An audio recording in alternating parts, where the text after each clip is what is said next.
আসসালামু আলাইকুম। আশা করি সবাই ভালো আছেন। নতুন একটি ভিডিওতে সবাইকে অনেক, অনেক স্বাগতম। সাগর আহমেদ আছি আপনাদের সাথে।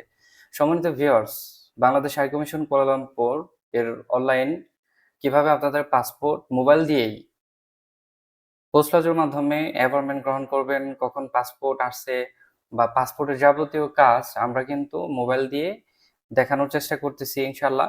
এটা হচ্ছে পর্ব নাম্বার ৩। পর্ব নাম্বার ২ হিসেবে কিন্তু আমরা এক বিষয়ের উপর ২ টা ভিডিও করে ফেলছি ভুলে। তো এটা হচ্ছে পর্ব নাম্বার ২। এই ভিডিওতে আমরা দেখাচ্ছি কিভাবে আপনাদের পাসপোর্ট এর বারকোড আসছে কিনা এবং বারকোড আসলে সে বারকোড কিভাবে ট্যাগ করবেন এবং ট্যাগ করার পর কি লেখা আসলে আপনাদের পাসপোর্ট আপনাদের কাঙ্ক্ষিত পোস্ট লজ অফিসে গিয়ে আনতে পারবেন, সেটার বিস্তারিত থাকছে এই ভিডিওতে। যারা প্রথম ভিডিও দেখেন নাই, এই আই বাটনে ক্লিক করে প্রথম ভিডিও দেখে নেন ইনশাআল্লাহ।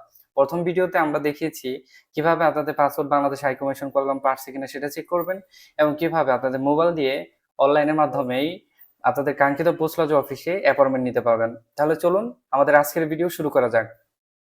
প্রথমে দেখতে পাচ্ছেন ডেলিভারি স্লিপ নাম্বার একটি ঘর। এখানে আপনাদের ইএসকেএল থেকে যে রিসিপ্ট দেওয়া হয়, স্ক্রিনে যেভাবে দেখতে পাচ্ছেন সেখানে ডেলিভারি স্লিপ নাম্বার দেওয়া হয়। সেই ডেলিভারি স্লিপ নাম্বার এখানে বসাবেন। বসানোর পর সার্চ বাটনে ক্লিক করবেন।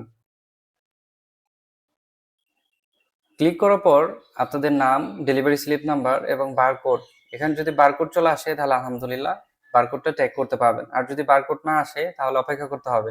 এটা সর্বোচ্চ ১ সপ্তাহ থেকে ১০ দিন অথবা ১৫ দিনের ভিতরে এটা চলে আসবে ইনশাআল্লাহ। তো আসার পরে এই বারকোডটা আপনারা কপি করবেন অথবা খাতায় লিখে রাখুন। আমি কপি করে নিচ্ছি। কপি করার পর এখানে প্রিন্ট একটা অপশন দেখতে পাচ্ছেন। প্রিন্ট বাটনে ক্লিক করুন।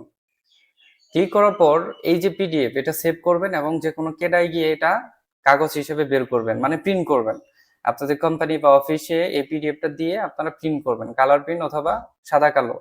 আর দ্বিতীয়ত হচ্ছে আপনাদের পাসপোর্টের ফটোকপি। এই ২ টা কাগজ নিয়ে আপনাদের কাঙ্ক্ষিত পোস্ট লজ অফিসে চলে যাবেন। আমি আবারও বলি, এই পিডিএফটা প্রিন্ট করবেন, কাগজ আকারে বের করবেন। দ্বিতীয়ত আপনাদের পাসপোর্টের ফটোকপি নিয়ে যাবেন। যদি না নিয়ে যান তাহলে কিন্তু হবে না। আপনাদের কাঙ্ক্ষিত পোস্ট অফিসে এই ২ টা কাগজই লাগবে। এটা সেভ করে নিবেন।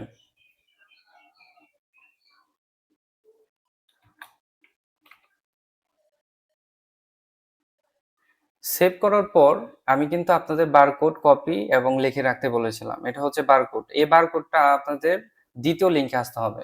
এটা হচ্ছে ১ম লিংক, এটা হচ্ছে ২য় লিংক।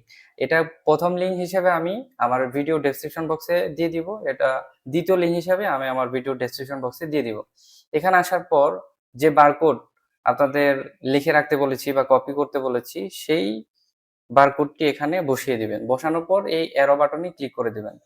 এখানে খুব সুন্দরভাবে লেখা আছে রেডি টু কালেক্ট, মানে আপনি সংগ্রহ করতে পারবেন, and ready for self collect. এই লেখা যখনই দেখতে পাবেন রেডি ফর সেলফ কালেক্ট, তখনই আপনাদের কাঙ্ক্ষিত পোস্টাল অফিসে চলে যাবেন আপনাদের পাসপোর্টটি সংগ্রহ করার জন্য।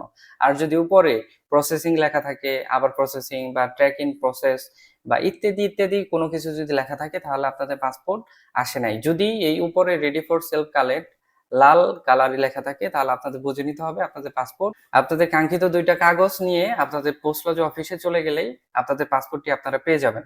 এই ছিল আজকের ভিডিও। আশা করি আপনারা পাসপোর্ট সম্পর্কে অনলাইনের যাবতীয় যা কিছু আছে সবকিছু খুব ভালোভাবে বুঝতে পেরেছেন। এরকম আরো ভিডিও পেতে আমাদের ফেসবুক পেজ, ইউটিউব চ্যানেল এবং আমাদের হোয়াটসঅ্যাপ চ্যানেলের সাথে থাকুন।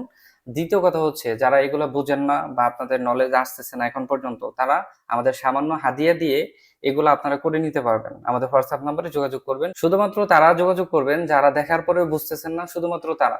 যারা জানেন তারা যোগাযোগ করবেন না। আমাদের ভিডিও করা হচ্ছে যাতে আপনারা নিজে নিজে করতে পারেন। কিন্তু কোনো কারণে যদি আপনি নিজে না করতে পারেন, আপনার সহযোগিতা লাগে, সেক্ষেত্রে আমাদের সাথে যোগাযোগ করতে পারেন ইনশাআল্লাহ।